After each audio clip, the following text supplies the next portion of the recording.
the dark side of the looking glass, the corruption of our capital markets. This will move at a brisk college lecture pace. Take about an hour. Why should you give me an hour? Because our capital markets means your savings. The main event is to understand that rogue Wall Street firms are killing small American businesses for profit. I addressed that in the main presentation by first explaining the mechanics of stock trades and a loophole that exists in that system, how the loophole can be exploited, why the SEC is doing nothing, and I walked through a recent scandal that I believe ties these different elements together. There's a short postscript that gets more technical, goes into some of the legal aspects of what's going on, a regulation called Regulation Show, how this can be understood in the context of public choice theory, and what can be done. How do stocks trade? Grandma on the left has savings, the fellow on the right has stock. Grandma's going to buy the stock with her savings. The money in stock has to change hands. That's called settlement. In most countries, they change hands 2 or 3 days after the trade. That's called T+2 or T+3. And importantly, the money and stock change hands simultaneously. In the US, however, while we operate on a T+3 system, the mechanisms for exchanging money and stock have become divorced, so it's possible for money to settle whether or not the stock settles. In reality, grandmas aren't calling strangers making stock deals. We have stock brokers. Stock brokers work in places called broker-dealers or BDs. Merrill Lynch, Goldman Sachs, Bear Stearns, E-Trade, they're all BDs. I'll represent them as blue circles. There are about 2,000 of them in this country arranged in a hub and spoke system around a central organization called the Depository Trust and Clearing Corporation, also called the DTCC. The DTCC acts as a central back office for Wall Street, where 3 days after a trade, when it's time for money and stock to settle, it settles at the DTCC. How does it settle? Trades can be settled through the DTCC.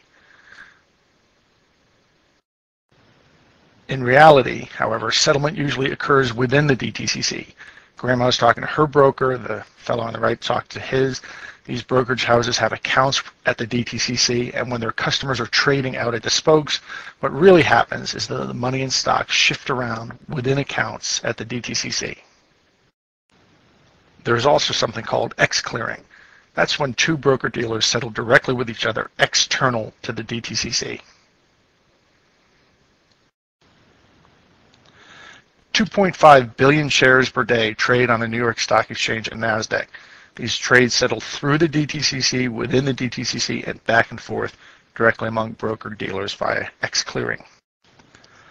Let's get back to our simplified system of grandma and a stock seller and see how the system handles delays.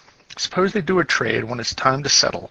Grandma's money settles through the system, but something comes up that blocks the fellow from settling his shares through the system. There could be all kinds of legitimate problems. He might be using paper stock and it's stuck in a bank vault, or it's at home lost in the closet or something. Maybe he signed the wrong piece of paper on some form. For one reason or another, he can't settle the trade, and you don't want the system to just grind to a halt. So the system creates an IOU. But note, it's not an IOU for money. It's an IOU for stock. It gets sent through the system. Grandma doesn't see that as anything other than normal stock. Her brokerage account says that she holds stock, not an IOU for stock. In most respects, the whole system just sees this as normal stock. It's only in the back offices that keep track of what's an IOU and what isn't.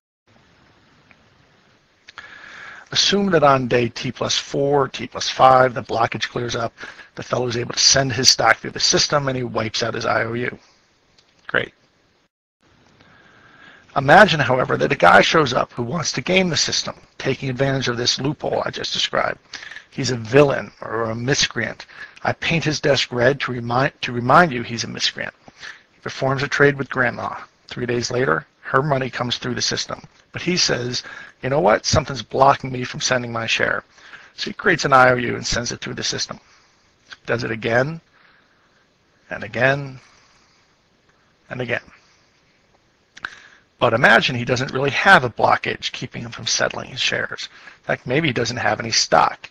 What he's doing is gaming the settlement system so that he ends up with grandma's money, and all he's done is issue some stock IOUs to grandma. He's failed to deliver the stock that he sold.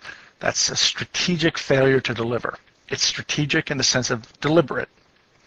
It's not an honest error. He just exploited a loophole. And in 2006, people are saying naked short selling, and they're saying fraudulent stock transfer.